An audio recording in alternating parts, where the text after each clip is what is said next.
Hello and welcome to Wisdom Trek. This is Guthrie Chamberlain and I am your guide to wisdom and creating a living legacy. This is day 8 of our trek as we continue to investigate the tools needed for a successful wisdom trek. Today we are recording our podcast from our studios in the Big House in Marietta, Ohio.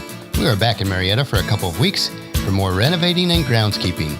With a large lawn to maintain, I look forward for the time that I can be outside on the mower, enjoying nature and listening to podcasts and audiobooks. As of the time of making the notes for this podcast, we just found out that our 6th grandchild, which is due in September, is a girl. She is the daughter of our middle son Barnabas and his wife Leesha. That'll make 3 boys and 3 girls for grandchildren. We are excited to welcome this new life into our family.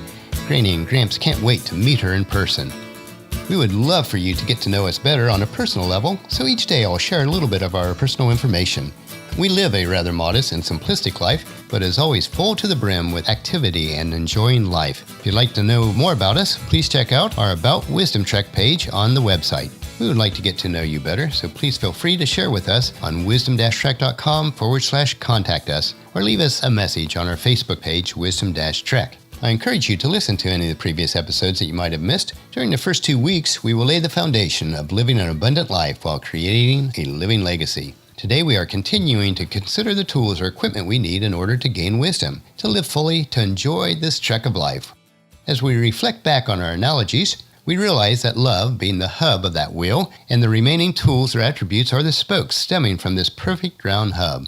So far we have inserted the spokes of joy, peace, patience, kindness, and goodness. Also, I use the second analogy that love is our backpack on our trek. Our backpack is filling up with these tools that we need for our success. Word pictures or parables help us to learn much easier, so please use the word picture that relates best to you, and I encourage you to work on strengthening these attributes in your life each day. The 3 remaining spokes of our wheel, or tools in our backpack, are faithfulness, gentleness, and self-control. These attributes are referred to in the Bible as the fruit of the Spirit, and as we cultivate this fruit, it will grow in our lives as we build the foundation to create a living legacy of wisdom, to seek out discernment and insight, to boldly grow where few have chosen to grow before. And in doing so, we will establish the framework in our lives that will truly allow us to live long and prosper. As a reminder, I've provided tools to assist us in these areas of learning on our free resource page on wisdom-trek.com. I've encouraged you in the past few days to fill in the 9-tool self-assessment to see what attributes in your life need a little bit more nourishment or cultivating without ignoring the existing strong points. So today, let's look at the tool or spoke, the attribute of faithfulness. As we consider faithfulness and look at the definition, we see that a faithful person has 5 facets to them. Number 1, they're strict or thorough in a performance or duty, or you might say a faithful worker. Number 2, they're true to one's word, promises, and vows, such as a faithful spouse. Number 3, they're steady in allegiance or affection. They're loyal and constant, such as a faithful friend. Number 4, they're reliable, trusted, or believed, such as a dependable person. Number 5, they're adhering or true to the facts, a standard, or the original, something that is accurate, such as a faithful account or a faithful copy. A faithful person has the attributes of faithfulness integrated in every aspect of their lives. Another way of referring to a person who is completely faithful is that person has complete integrity. They are true in every aspect of their lives. A person who is truly faithful does not compartmentalize the areas of their lives where they choose to be faithful. It is a part of who they are. Faithfulness also requires that we possess the other tools in our lives. A faithful person should love unconditionally, be full of joy, be peaceful, patient, kind, and good. All of these attributes will manifest themselves in a person that is faithful in all areas of life. As one of my virtual mentors, Zig Ziglar, stated, faithfulness is an attitude. It speaks of the qualities of trust, reliability, and loyalty.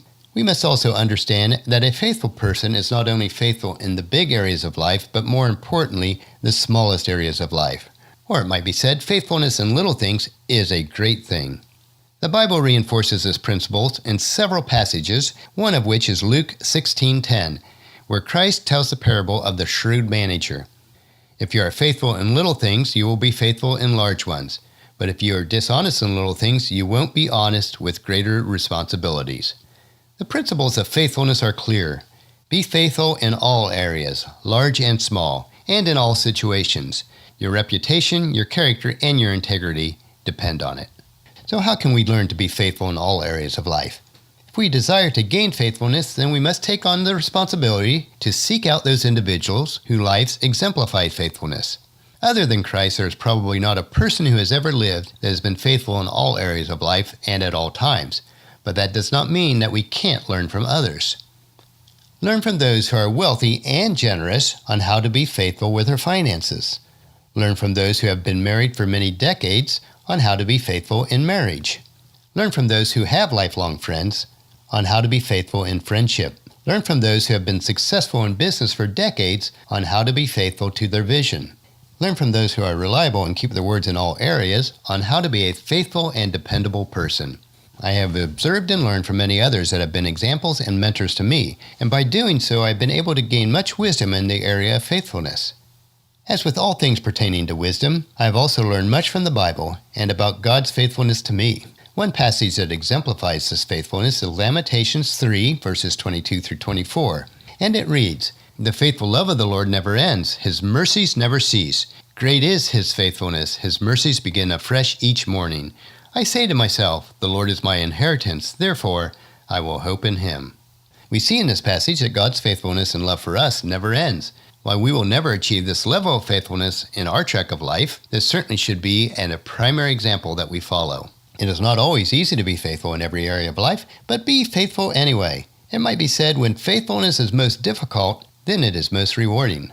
As with all the spokes or tools that we've looked at, the attribute of faithfulness is a result of the previous attributes being manifested in our lives. So as we lay down the foundation stones for a life that is lived abundantly, let us be faithful in all areas of life. Allow these foundation stones to be tightly integrated and connected. Let us build from the strength of a unified foundation. This will allow us to live fully, to grow in wisdom, and to leave that living legacy. Well, that finishes our podcast for today. Tomorrow we will inspect the tool of gentleness and the strength that is gained by being a gentle person. So please check into camp tomorrow for another day on our wisdom trek, creating a legacy. As always, I encourage you to leave a discussion topic, comment, or suggestion, or question about our podcast in the comment form on wisdom-trek.com/day 8, or email me at guthrie@venturecg.com. I would also encourage you to subscribe through iTunes, Stitcher, or the player of your choice, or on our website, wisdom-trek.com, we have a subscribe to podcast page. And please leave us a rating on each episode. I know I've mentioned this before, but please leave us a message and spread the word to everyone you know to join us on our Wisdom Trek. We would really appreciate it. And check out wisdom-trek.com for our daily journal, wisdom nuggets, and free resources. And as we take this trek together, let us always live abundantly or fully, love unconditionally, listen intentionally, learn continuously, lend to others generously, lead with integrity, and leave a living legacy each day. This is Guthrie Chamberlain reminding you to keep moving forward, enjoy the journey, and create a great day. See you tomorrow.